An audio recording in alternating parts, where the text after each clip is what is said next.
Evil people aren't the exception to the rule. They are the rule.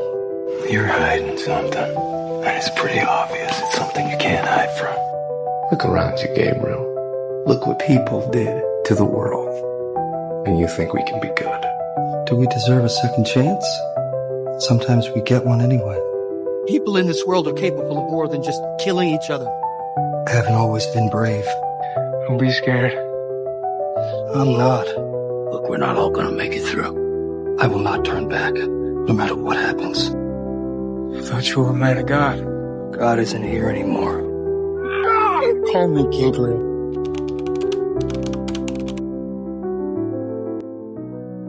Gabriel Stokes is a character who is now beloved by fans. However, it wasn't always this way. This polarizing character was once despised by fans, but due to some incredible writing, Gabriel managed to shift the narrative and become a fan favorite. So in today's video, join me as I delve into how the Angel of Death redeemed himself.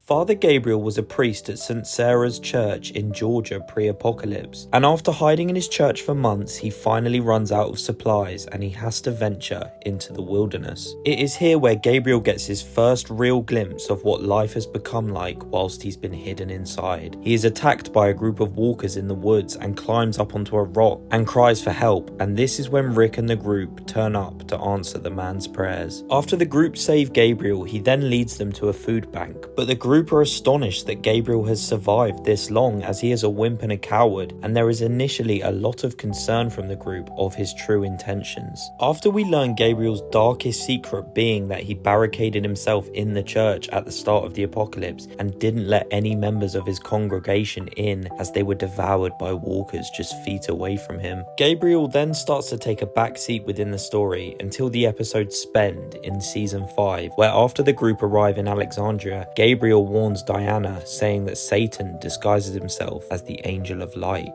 referring to Rick and the group. Now this is where Gabriel hits his lowest point, as he is almost actively trying to pursue death and is questioning his faith, culminating in a very broken man. However, somewhat miraculously, Gabriel starts what is possibly the biggest redemption arc in the show, only rivaled by Negan. After regretting what he said about the group and feeling like an outcast, Gabriel starts trying to atone for his sins. At first, the group pushes these advances away, but in the episode start to finish, when walkers are breaking into Alexandria, we see Rick finally forgive Gabriel and accept him back into the group, and Gabriel says he won't run away anymore, to which Rick responds, "I know." After this point, Gabriel really turns a corner and becomes a hardened survivor who Rick installs a lot of trust in. Rick trusts Gabriel so much that he leaves Judith with him numerous times, and Gabriel proceeds to play a pivotal role in the triumphant war against the Saviors. After Rick's assumed death in season 9, Gabriel takes a position on the Council of Alexandria and enters into a relationship with Rosita. After playing a huge role in taking down the Whisperers, he goes on to become a true leader and a great father for Coco to look up to. That was just a brief summary of Gabriel's story, so now let's delve into his character development and his redemption arc.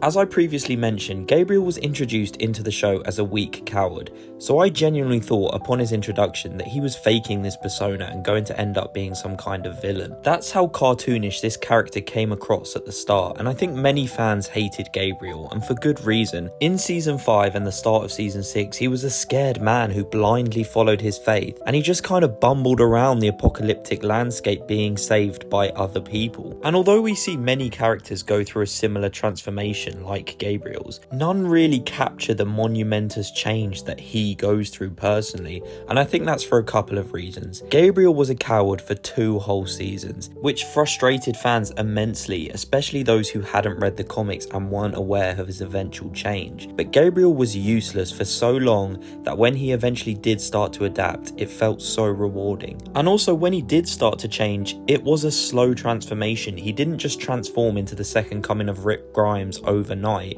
It took time, and this is why he managed to shift his narrative. It felt natural, and it didn't feel like the writers were forcing you to like this character, as it took time, and also a lot of Gabriel's growth took a backseat to the story, which I really liked, as they didn't make a huge deal out of it and shove it in your face. Like, the writers weren't forcing us to go, okay, now Gabriel's changed, you are meant to like this character now. It's such a captivating growth that feels natural, and it was also really wholesome to see him outcast by the group and then to slowly gain their trust again, and then to go one step further and become one of Rick's most reliable men.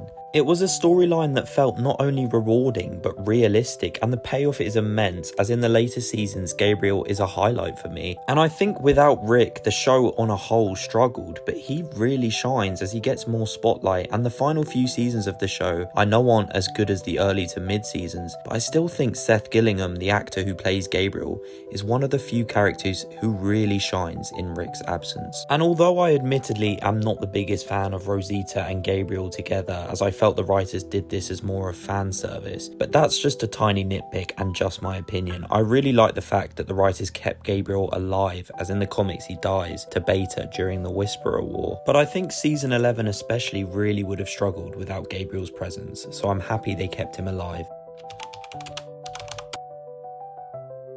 Gabriel is virtually unrecognisable from his season 5 counterpart and is now one of the most beloved Walking Dead characters, which if you told to a fan watching the show in 2014 in season 5's release, they would not believe you, which is such a huge testament to the amazing job the writers did to this character. The shift from a bumbling priest to a gritty post-apocalyptic survivor is done so well, and the constant battle with his faith in the later seasons of the show is also amazing, as we see a man who has blindly followed God his whole life start to question himself, even admitting in season 11 that he doesn't hear God's voice in his head anymore, which just adds so many layers onto an already fleshed out character. And it's such a far cry from the borderline worst character of season 5. Like, he genuinely was annoying and moany, and especially when he called the group Satan, in my head there was no coming back from this. That is the moment I wanted this character to be killed off, and I was convinced watching the show that he would be, but that day never came. And thank God for that, as he truly evolves into one of the best characters in the whole entire show. And I think Gabriel's redemption arc was just done so beautifully. But thank you so much for watching and for all of the support I've been receiving recently. I'd really like to say that I am so close to 1,000 subscribers, so if you haven't done so already, please do like and subscribe if you feel like it, and I'll see you next time. Goodbye.